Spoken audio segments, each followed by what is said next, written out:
over here at MBA Talks. We're chatting with the band iNTeRNeT FReNDz. These guys are based here in Australia as well as over in the States. They're a pop punk band, been trending on TikTok, Facebook. These guys are just blowing up at the moment.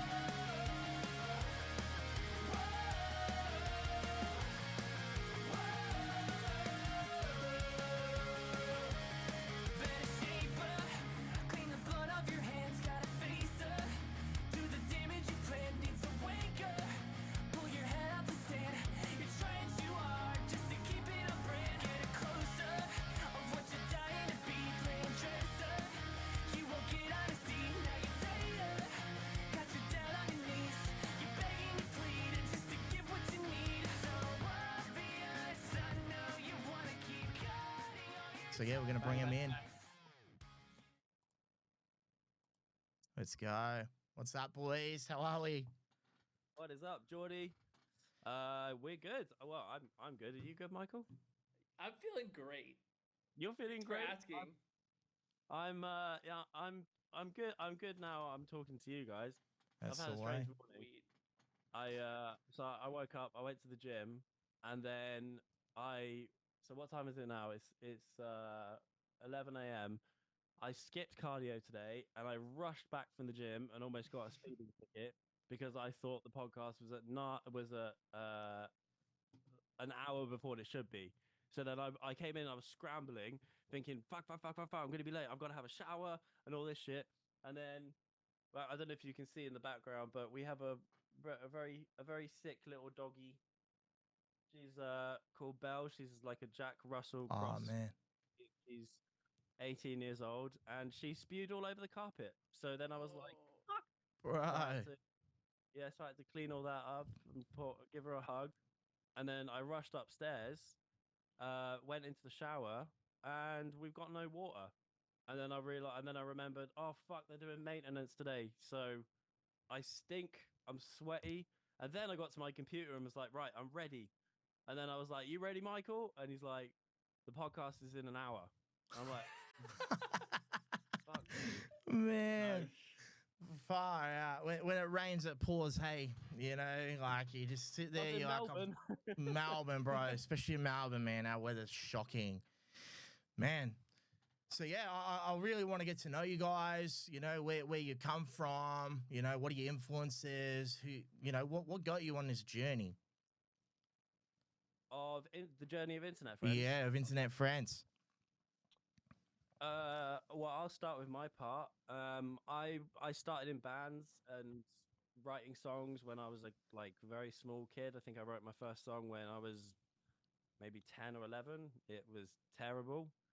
And then I was in bands for a few years, and then around the age of 15, 16-ish, I got into dance music. And then, long story short, I went into a career on the business side. So for the last 14 years, I've been working on the record label and management side, helping other artists in dance music do their thing. And then when COVID hit, I was stuck in the UK with my childhood guitar that I found after living in America for 10 years. And I just picked it up to pass the time and started writing songs again. First one was kind of cool. Second one was pretty good. And the third one was great. And I was like, oh dear, the songwriting bug has hit me again. So then I slowly moved away from my career on the business side of dance music and started scrolling TikTok. And about 18 months later, I found Michael. Wow. Hit Michael up, showed him some songs that I had, and Michael graciously agreed to give this whole thing a go. A week later, I flew to Austin, Texas from Brisbane, Australia, which is where Michael lives. Mm-hmm. And I stayed on the floor on a blow-up mattress in that room that Michael's in right now. And we recorded for 7 days. We recorded a bunch of demos, and it was pure magic. And then, 4 or 5 months later, we're in the studio with Matt Squire. Yes, man, Matt Squire, bro. Well, man. it just snowballed. And now we're here talking to you. So that's my side of the story. That's incredible. Michael, what about you, bro? Where'd you come from? Yeah. Well, I've been singing ever since I can really remember. Honestly, like, I want to say when I was like 8 or 9 years old, I was like singing along to like NSYNC songs and stuff, and like my parents, like friends or something like that, kind of noticed it, and they were like, "You need to put him in choir," and they were like, "Yeah, we're gonna put him in choir." So I joined like a boys choir for my like school district or whatever, and I started singing, and I did that through like, middle school or whatever, and around that time was when I found like, Fall Out Boy on MTV. Yep. And like Under Oath, and Fall Out Boy was like the big one for me, but I discovered them, and like then I got on MySpace, and I was like listening to like Taking Back Sunday and Hawthorne Heights, and just finding all this music at once. Man. And it kind of led me in that like alternative, like I fell in love at that point, like all those bands, but also like metal music and like more technical stuff. I was like really into like Between the Buried and Me and stuff like that. So that led me into like wanting to be in bands. I started my first band with like a couple of my friends and my little brother, and we played like my middle school talent show. Wow. We did like a Fall Out Boy cover, and it was like that was my first time like performing on stage. It was like really crazy, and it felt like an addicting like experience. Like I wanted more of it, Wow. So from there, went to high school, and then I just fell more and more in love with like the scene, and like I completely leaned into it. Started a bunch of bands over there, like, and then did the whole band thing through like, high school into college. And around that time was when I joined my first like touring band. We were called Mike Relocate, and did that for a long time. Wow. And all that kind of leads up to like where I am now. But like that band gave me a platform, and I figured out how to use the internet and stuff, and Yeah. leading to like 2020 and all that stuff. Like I figured out how to do TikTok, and then I ended up in this band by crazy experience. Far out. Man. Some things feel like they're just meant to be. Exactly. All the right moves have to happen to put us here, Absolutely. For the lie. Dude, that's incredible. You've got an EP out currently called It's a Secret, and you got It's a Secret stripped. What's the concept behind It's a Secret? What's all this about? Well, the name kind of came from like a TikTok video. For sure. It was one of those things that just like kind of happened, and it's so funny because Ross like took it from that and like forgot he took it from that. We like talked about this on a podcast not that long ago. But basically, like, we just had these songs sitting around. I don't think we necessarily had a name for it. We just like our producer Matt convinced us to pop on TikTok with the demos that we had before we had anything out, and we started building our fan base over there. And I made this like jokey, like super joke video basically, and it was It was amazing. Video that was like meant to get us followers or whatever, and It was just a big meme. But it basically was like giving the spiel on the band, but I was like, no one knows about us because we didn't tell anybody we existed. Yes. We literally kind of like soft launched the band or whatever. And at the end, I turn to the camera and I go, "It's a secret." And so that's where the name of the EP came from. That's the title. Right. That's the title. That's what we're calling it. Is what we're running with, man. Yeah, it's just one of those things where like me and Ross come from other parts of the industry and other bands and and all that stuff. So like, we didn't tell anybody that we were doing this. We literally just posted stuff on TikTok. We didn't do anything on other platforms. We just said, here's this thing that's like popping out. You can check it out. And people found it and they attached to it. And so like, it kind of felt like a secret. The whole like start of the band felt like this thing that like, if you know, but if you don't, you'll find out soon enough. But like for the first, like, I don't know, 6 months of being a band, it felt like this like crazy secret that we were like waiting to unleash. And that's kind of where the title and that whole like thought came from. Yeah. Basically. Wow. To be fair, I think it still feels like a little bit of a secret because we still get comments every day being like, "How have I only just discovered you?" Yeah. It's like probably because we've only been around for 4.5 months and we've got 4 songs. Yeah, that's it. Yeah. Yeah. To the public that's discovering our actual music, it's literally like it just came out. Yeah. So, Like you guys are just brand new. So fresh. But you've been doing it a year. Like You know, Yeah, your I EP know. come out last year. Like, No. Like me and Michael have been doing internet friends behind the scenes, planning everything for about two years. mm, Yeah. Like publicly, like we only released our first song 4.5 months ago. yeah, So wow. that's the start date. I think it was March 8th. Something is it March March 8th.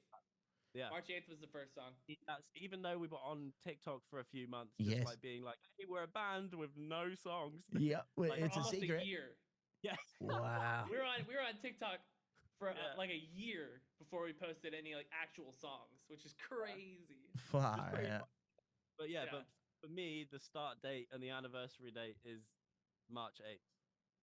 Incredible. Yeah. Man, Mark Squire, that guy's known, you know, from big heavy hitters, All Time Low, Avril Lavigne, you know, Boys Like Girls, man. Like, and what was it like working with him? It was It crazy. was a lot of fun. Yeah, it's incredible. Like Matt Squire, like the thing is, the difference is that like I've always been a pop punk kid, right? Mm-hmm. But I went in and I worked in, you know, business side of dance music for so long. So, how do I say this in a way that doesn't sound like, I don't know, like wanky or whatever? But because I've been in that side of the business and, you know, behind the scenes for so long, I've been around like a lot of big important people and Yeah. big DJ stuff, and you get used to it. Do you know what I mean? It's Mm-hmm. just like people are people, but pop punk to me like is like that's where I get to be a fan. Yes. Whereas Michael like has worked with big producers and stuff before because of the bands he was in. Mm. So Michael goes in like excited. When I walked into Matt Squire's studio, I was Yeah. Freaking out. Yeah. like, you walk in and there's like the first thing you see is Panic at the Disco, A Fever You Can't Sweat Out, like plaque on the wall. The next one, All Time Low's first album, Boys Like Girls' first album, 303, and I'm just like, how the hell did I end up here? But the Definitely. coolest thing about Matt is that he's really disarming. So even though I was like super nervous, like within 5 minutes, he makes you feel like a friend. We're chatting about UFOs and just life, Love it. and I'm like, oh man, we're gonna get on with this guy. And he was just awesome. He's such a cool guy. Man, I love it, bro. Like, not only is your EP full of nostalgic pop punk, but you've got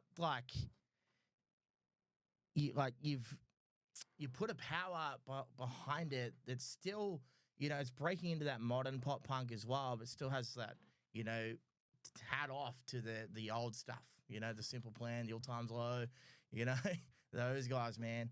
What would you say your main influence has been in your music writing process? Influence in the writing process. So the best way I can like answer this is that, like all of us, when I was a kid, I was the kid like all of us with the baggy jeans, the wallet chain, the Limp Bizkit t-shirt. Do you know what I mean? The crazy spiky hair. Yeah. Listening to Linkin Park and Limp. You know what I mean? I'm into rock music, and then I got Blink and Newfound Glory, and I was like, oh, this is my people. But I was also heavily, and I'm no shame admitting this, like Michael said with NSYNC, heavily into boy bands and girl bands. So yep. I think the first album I ever bought was I'm not sure if they made it over to Australia or not. They definitely didn't make it to America, but it was an Irish girl band that were huge in the UK called Bewitched. Yeah, okay. Huge. C'est la vie. That was the first album I ever bought, and I loved it. The second album I ever bought was Conspiracy of One by The Offspring. So, but NSYNC, Backstreet Boys, Britney Spears, all of that stuff. So the guitar music that I was listening to influenced the way I write guitar parts. But I think when it comes to songwriting, like melody is everything, especially for the vocal. Definitely. And I don't know whether it's just always been in me, or whether because I listened to Backstreet Boys and NSYNC and Britney Spears and all that so much that the like just like not only what a great melody should sound like, but what a great melody should feel like got ingrained into me because I was listening to that music. I don't know, or maybe it's a mix of both. Um, but it wasn't until I was a little bit older that when I started looking into, who writes this stuff, and obviously a lot of the bands write their own stuff, but when it comes to pop music, if you look at late 90s girl bands and boy bands and all that, it's not only mostly the same group of people, but it's largely the same person, and we're talking about Max Martin. So, and I would say Max Martin and also a guitarist that I was really into called Joe Satriani. Yes. I'd say Max Martin and Joe Satriani taught me everything I needed to know about melody. Wow. And then just bands like Newfound Glory and Blink taught me everything about guitar parts, just like everyone else. Do you know what I mean? So I think from a writing perspective, I think I'm in quite a unique position. Do you know what I mean? Yeah. So because I'm able to write somewhat, banging, driving, heavy, like not heavy, but heavy, like heavy hitting pop punk songs. Yeah. But if you break them down to a piano and a vocal, it could be Ed Sheeran, it could be Taylor Swift. You know what I mean? Yes. So yeah, I hope that answers your question. But from a writing perspective, that's where my influence comes from. Love it. Michael, what about you, man? Kind of the same, honestly. Like I kind of fell into I grew up on pop music and stuff, but when I was like in rock, like when I was doing the band thing early on, that was all I was listening to is just like metalcore and like all that stuff, emo music. But then, by around the time I started touring, I started getting really into like Teenage Dream, Katy Perry. Yep. That was what we were listening to in the car, in the van when we were touring. We'd be like listening to all these pop records, and then same thing. That was about the same time I found out that Max Martin was like a big part of all those pop songs, and still is to this day. Like, he like really influenced like guitar based like pop music. So yeah, Max Martin. I listened to a lot of R&B stuff, and like I'm a big like Justin Bieber, Kehlani, Tori Kelly fan, and I think that the way that those artists kind of like the choices they make in their singing is really inspiring for me, because I feel like there's like some moments that are like really unique to them, and those are moments that I like to like dissect and kind of put into my style. Yep. And so when Ross is writing these songs, I'm like thinking how I'm going to deliver it. So yeah, I think taking outside influence is like very important. Like listening to a bunch of different genres of music, it helps keep things fresh. Yep. So absolutely, that's the biggest thing for me, for sure. Man, I love it. And even as Ross was saying, he's taken from the heavy hitting punk side, he's able to transpose it into piano. You guys have recently released that stripped back version of all your songs. How have you found people's reactions to that stripped back, and have they preferred it over your heavy hitting, or are they preferring the heavy hitting over the softer stuff? It's kind of a balance. Well, the Filipinos and Balinese people love it. Definitely. Yeah. Definitely the acoustic stuff, man. I feel like the acoustic ones are the acoustic version of Warning Signs like went a little bit viral in Indonesia and the Philippines. Yep. Which is awesome. I don't know. Me and Michael haven't even talked about this, so I'll give my answer first. But I'd love to know Michael's perspective. Like, I think I think at the core of it, Internet Friends is a pop punk band. You know what I mean? Yep. Which is why we put so much effort into the rollout plan and so much focus on the full band ones. And then when it came to it, here's the stripped down versions all at once. Do you know what I mean? Yep. Because the focus is on the full band stuff. I think people love it, but I would like to think that people like the full band versions better. I don't really know, but the reason we did it is for two reasons. One, because I one of my songwriting philosophies is that if you can strip a song back down to just 4 chords Yep. and a vocal, if it still works, you got a great song. You got a hit. So Yep. well, possibly a hit, but just like, yeah, a great song. And so it was a little bit of a thing for me to be like, am I a good writer? Like, let's strip them back and see. And I was like, okay, yeah, I'm good enough. The other reason I wanted to do it is because I wanted a chance to show off what Michael can do. Yeah. You know what I mean? Yep. Like, because you can't. I always said, like, to my wife, when I was looking for the front person for the band, I was like, I want like someone that can like do the pop punk thing. I guess like I was, like the story so far, neck deep, just the classic pop punk thing, right? Tick. But I want him to have Justin Bieber or Tori Kelly in his back pocket. Yes. That's such a rare combination, right?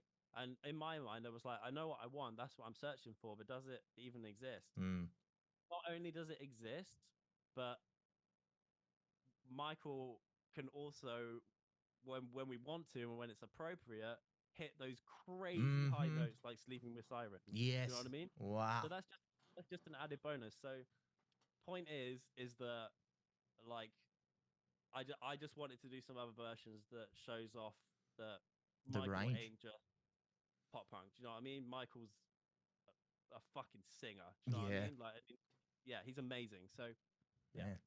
That's incredible. Nice. Bro, I love it. And your future as a band, are you guys sticking it out as a duo, or are you looking to expand your members? This is it. This is it. Duo for life. I love it. Yep. Keep it small. When the time comes to play shows, we'll obviously like have a band with us. But yeah, we're like fully committed to the duo thing. Yep. Love it. Man, you don't want too many cooks in the kitchen. You know, you're both talented artists. You're both multi-instrumentalists. Like, you got it covered. Well, that's the thing is, like, we already work so well with each other, too. Like, we like, complement each other's strengths, you know? And so, like, throwing something else in there, it makes things, like, it can work. Like, don't get me wrong. It definitely takes the right type of people to make that work. But I think that as it stands right now, like, we have a cool thing going. And, yeah, it just like it makes things easy. Like, he'll send me songs and be like, what do you think about this? And I'm like, it's great. And then I'll send him videos and he's like, it's great. And we just like go about our day, you know? Yeah. It's so simple. Man, I love it. And it should always feel like fun. And yeah. If it doesn't feel like fun, then what's the fucking point? Do you know exactly. what I mean? Yep. And this combination right now is fun. So True. why would we want to risk ruining that? Why would you change it up? Exactly. You got something that works, stick with it, keep going, great guns with it. What about like collaborations, featuring? You know, are you looking for artists to bring on to like potential new tracks in the future, or is it you just gonna keep doing you? Never say never, but where I'm at with that right now, probably not. Yep. I'm not. For sure. I'm not really. I don't know. I'm not really bothered. I think it could be cool at some point to maybe do some like covers with like other bands. You know, like maybe there's some cool covers that I think of that could be like male-female duets. Yes. And like that I know we could turn into like internet friend sounding bangers. So something like that could be a cool opportunity to do like a collaboration. But you know, are we looking to put out an album where we've got a feature from this person and this person and this person? Absolutely not. Well, at least for, like I don't. Not for right now. Absolutely. But not for, yeah. I just don't think it's needed. Like, yeah. I mean, look. Some people do it. There's two reasons why you do that. You're either really good friends with that person, and you just, and you want to do it because you're friends. Yep. Or it's a strategic move because you're dipping into each other's fan bases. Both are valid. Like I'm not I'm not saying that that's a bad thing to do. I'm just saying that I want, at least for the time being, I want Internet Friends to stand on its own because I think it's that good. Yep. I love it. And you got some new merch that you've dropped in the last week, man. Tell us about that. You know, we got some pictures that we're gonna pop up as well while you talk over it. Hell yeah. We just launched the website today. Oh yeah. Or we just told people about it today. Man. InternetFriendsMerch.com. InternetFriendsMerch.com. Get your Friends is merch. spelled FRENDZ. Whoa! I didn't expect you to say Z, dude. Ooh. That's I crazy. I paused then. I paused and I was like, Michael's going to have a go at you if you say Z. I was gonna be like, or if you're Z. in America, I love it. So you're gonna type alongside in FRENDZED. You know what we Z. should do? We should get that. We should buy that domain and make it and turn it into like another website. Yes. So alongside your merch drop, we're actually going to give away some of your merch here on live stream. So if there's people watching, we'd love for you to put down a comment. If you guys can like, share, and like our page. And as you comment on this, if you could put MBA, capital letters, MBA FReNDz, FRENDZ. All right, so MBA FReNDz. All right, and we're gonna shoot through these at the end of the live stream, and we'll ship it out to the winners. Hell yeah! It's beautiful. Yeah. So what are we giving away? We're giving away a tee, a hoodie, a cap, and 2 CDs. Sweet. 2 CDs. I've got Two one of the CDs. CDs right here. You got one of the CDs here, so two of you guys will be winning this CD. It's a secret. They're gonna be signed by Rossi here. I'll sign this one, and then I'll chuck in some Internet Friends stickers as well. Oh, look at this. Flip back. Man, that dog. What's his name? What's her name? What a beautiful puppy. Oh, look, this is Michael and this is Geordie. Hey, buddy. Oh, she's so sick. I reckon. Man, for those who are just joining us, we're sitting down with Internet FReNDz. These guys are a pop punk band. They've really just exploded in the last few months, you know, over TikTok and the socials. And, you know, we just want to sit down and just let them plug who they are. So, you know, we're going to go to a couple of basic questions, just, you know, the ones like, how'd you meet? You know, you guys said you met online, but how'd you actually meet? We met online. Online. That's how we actually met. Man. Well, yeah, we started talking on Instagram. Yep. Yeah, just I guess Ross had started the band a long time ago, just like on his own, just writing songs through the pandemic. Love it. And didn't have a singer, so took to TikTok, started scrolling, and around that time I was figuring out TikTok. I was posting a bunch of like singing videos and all this stuff, and he stumbled across me and graciously asked if I wanted to be a part of this. Wow. He hit me up. Graciously accepted. I did.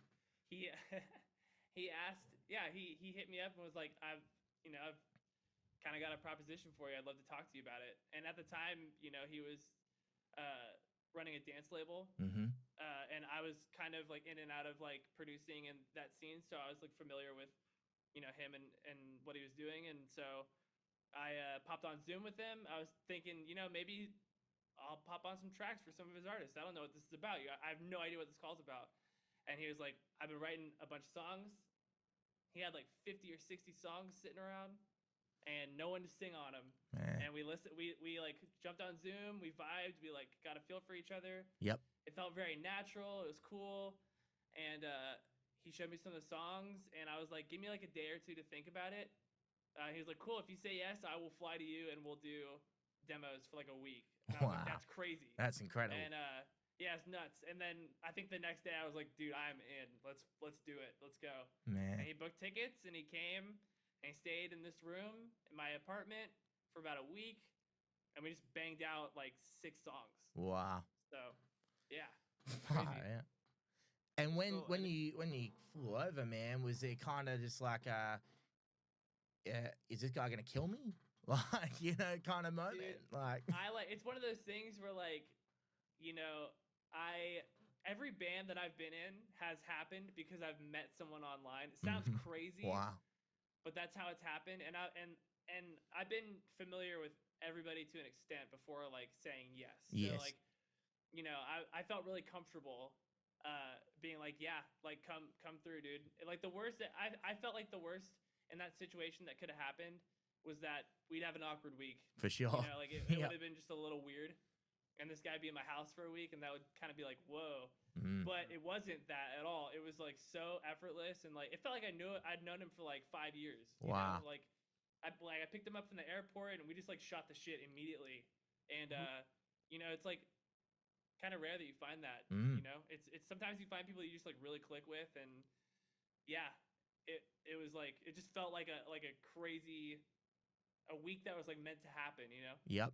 Definitely. So, wow. And Rossi, you flying over there, were you anxious at all? A little bit of nerves kicking in, or were you all right? No, I wasn't nervous or anxious. None of that.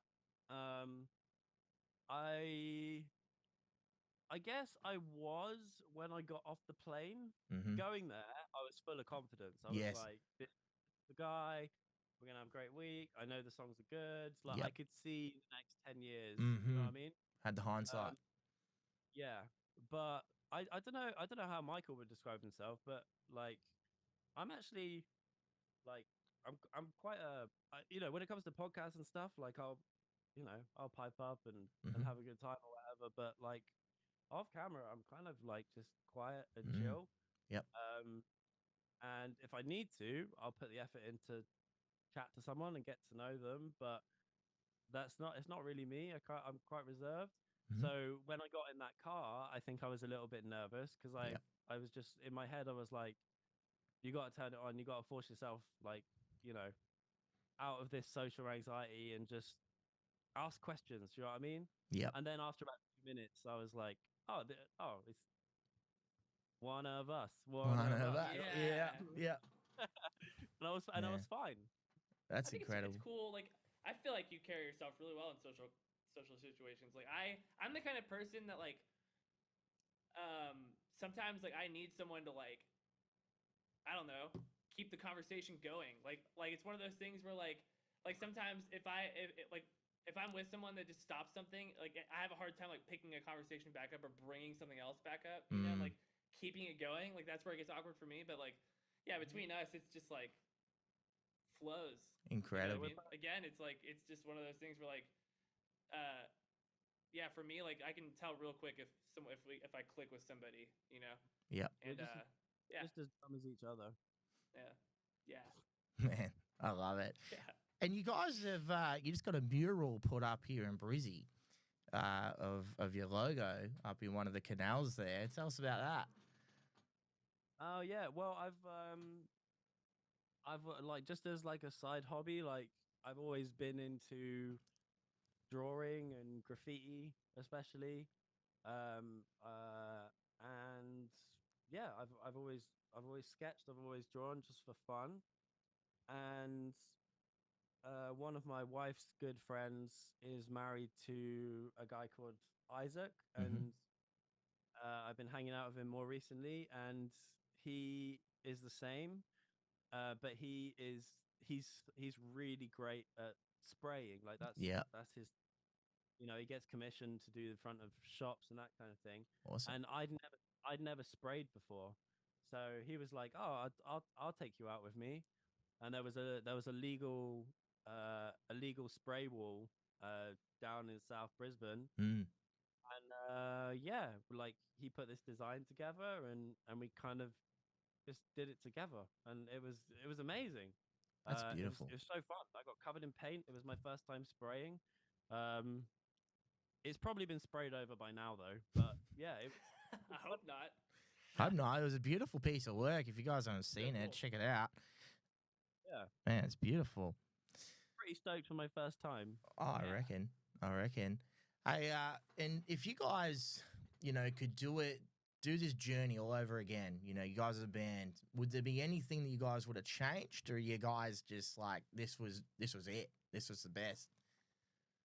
personally, I don't think I would have, honestly. Like, maybe the only thing, and like it totally worked out for us, so it's like it doesn't even matter. I think the only thing that I maybe would have done different with the hindsight that we have is maybe start the social stuff a little bit later. For sure. Just because we were, we started so early, and we were like, yeah, we got good momentum, and then by like month 2 of like teasing the same songs, people are like, where's the song? Yeah. And we're like, oh fuck, like we gotta get these out. Getting and it out. we weren't able to, like, we still had to like roll out and like put everything together and get the final masters back. Yeah. Videos. We did a ton of videos for these songs, and so I think that might have been the only thing would be like to start like putting the content out a little bit closer to when we actually released it. But for what it's worth, like, I think it happened for a reason anyways. Like, I'm glad that we got up there and we had people that, again, were a part of this like secret community for so long. Like, it does feel really cool. It does feel like a cool part of the story, like having that aspect of it. So yeah, that's my answer. Beautiful. Yeah. What about you, Rossi? Anything? I wouldn't change anything. I think it's all cool. Yeah. There's nothing I can think of that I would change, because the whole time I've been having fun. That's the most important thing to me. You know Definitely. What I mean? Man. Even starting the socials early felt like fun. Yeah, that's fun. Good. It was fun. I think that it was like when you play the other coin of that, it gave us time to figure out who we were as a band. Yeah. Too. Yep. So by the time that the songs are out, it's all ready to go. Yep. So there was a lot of like, I always say TikTok and social, specifically TikTok, is a test and learn platform. Like, you have to operate and move so fast and be consistent, and you just have to throw stuff up. Yep. And if you see something that works, you double down on that. If it Absolutely. doesn't work, then you just have to like treat that for what it is. You move on. So I think that, using that as like a test and learn thing for the brand and like finding our voice, I do think that was a good thing. Overall, I think that it was very good, like having that, happen when it did. Definitely. That's awesome. And what advice would you give to aspiring bands, guys who want to start off, doing what you guys do? Yeah. I always say, I mean, again, like, not to harp on the internet thing, but I do think that like learning how to like do video and, getting yourself comfortable on camera like that, I think is very important. Especially in like today's day and age, like we can't ignore that that's such a big part of like music discovery. At least for the like, front. At least for that, yeah. But I think that just like it's such a great way to like put yourself out there. I think that's the main thing. The main thing beyond social or whatever is just put yourself out there, because you don't know what can happen from any of that stuff. And if things don't work out, then you just keep going. Like what's the worst that can happen? If I didn't put myself out there, like, and show and like just sang on the internet, even if it was like awkward or whatever, like I wouldn't be here today. Like, all my opportunities came from just doing it, And so I think that like if you want to do it, just like put the time in, put the effort in, work on your voice, work on your instrument, and just put it out there. And like the possibilities are so endless, So yeah, just do it. Just do it. Get out there. Just do it. Yeah, my answer would be very similar to Michael's, but from a songwriting perspective.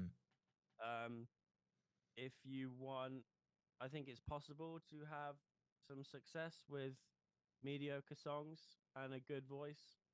But if you want longevity, then the songwriting is almost everything. Like, I think it feels weird talking about the success of Internet Friends, because we've got four songs out and there's no real, like, we haven't proved shit yet. Do you know what I mean? We're just on a good. You're on a good run. Yeah. But I think the success of Internet Friends so far and in the future will be, even though we will get to a point where me and Michael write together, and I'm excited for that. It's just because I've got so many songs that I've written that it works like this at the moment. the success of Internet Friends so far and the future success of Internet Friends will be the songs I write and the way this guy delivers them. Yep. You know, I think everything else is really important. The momentum, the socials, how you are on camera, all of that stuff. It's really important. But the two most important things are, is the song good enough? And is it delivered by the right voice? Yep. Yeah. Man, incredible. And is there anything that's looking over the horizon that's coming up like super soon? Or are we kind of just continuing the momentum of what you guys have just put out with your Strip Back EP? We're not stopping. You're not stopping. There's more to come. This is what we want. Stopping.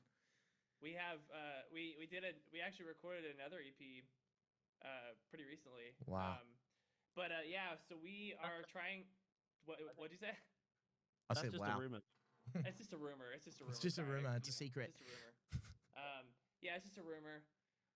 You know, it's also rumored that we're trying to put out a song a month for as long as we can do it without breaking the bank. So, yeah, that's a rumor.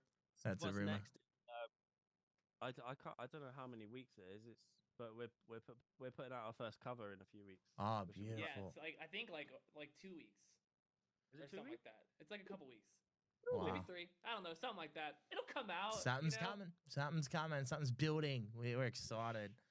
Last question for you guys. With the gaining interest into your band and the momentum you guys are putting out, are you going to live in the same country eventually? Ooh, that's a good question. What do you Probably think, not. Ross? Probably not. Probably not, Yep. because we have the internet and things work. We live in a very different age now. Do you know what I mean? Ross is gonna buy a house in Texas. Love it. I'm not like if I mean like we're mega dreaming right now, but you know, if Internet Friends was to be touring America like 60-70% of the year, not in small clubs, in arenas, Yes. like mega streaming, then there would probably be a conversation with my wife, and we would probably get a second home Mm-hmm. in Texas with Michael, just as like a base. Mm-hmm. The Texas home.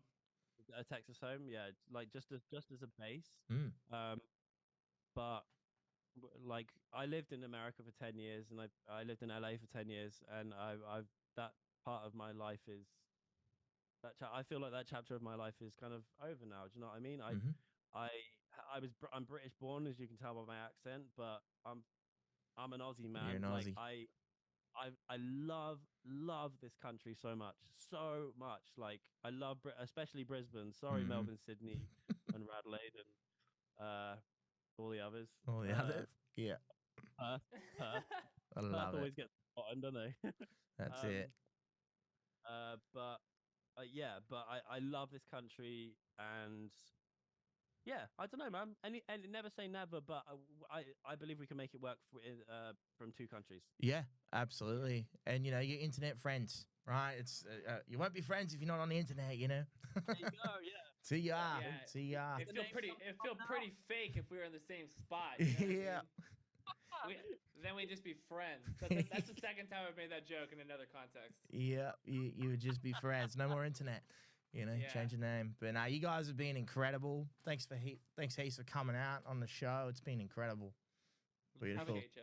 Hey, you guys can check out Internet Friends on Spotify, Apple Music, wherever music is streamed. You can find them. Get them on YouTube. They got a bunch of music videos out. Yeah. Anything else you guys want to plug before you head out? Don't think so. InternetFriendsMerch.com. Please buy a t-shirt, because being in a band is very expensive. Beautiful. And keep jamming those songs, you know? Keep jamming them. I love it. You guys have been awesome. We'll catch up with you soon. Sounds good. All the best. Jordy. Thank you.